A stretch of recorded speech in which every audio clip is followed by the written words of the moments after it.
गिबि गिबियावनो news channel नोंथांमोननिसिम जोंनि UBP आफादनि जानानै आंनि गोसो गोरबोनिफ्राय साबायखर बावग्रोबाय।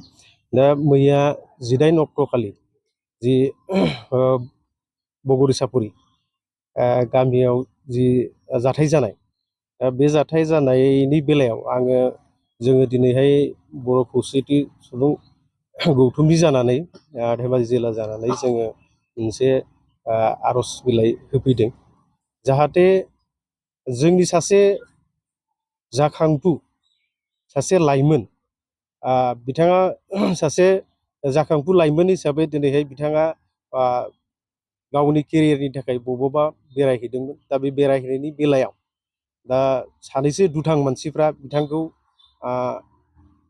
एटेक खालामदों। दा बे एटेक खालामनायनि बेलायाव जोंनि आफादनि जानानै जोङो दुखु मोनदों।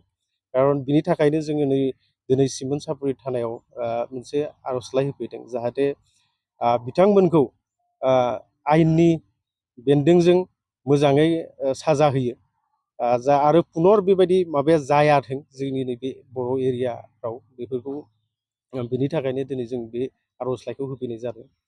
दा आङो बर' समाजनि जानानै जोङो दुखु मोनदों, सासे जोंनि गोख्रों सासे लाइमोन, दा बेबायदि लाइमोनखौ दिनै जिबायदि नुदों जों एटेम्प टु मार्डार बेबायदि सिस्टेमाव दिनैहाय जोंखौ गाग्लोबनायखौ नुदों। जाहाथे बे माबाया जाबाय थाया जोंनि जायगायाव, आरो जोंनि माखासे जेसेबां बर' रायजो राजाफोर दङ, नोंथांमोनहाबो एसे नोजोर होनांगौ बे बेलायाव, जाहाथे जोंनि जाथिया सेकुर जानानै थायो।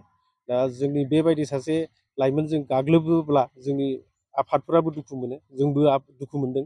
दा बिनि थाखाय जोङो नैबे आर'जलाइखौ दिनै गथायनाय जाबाय।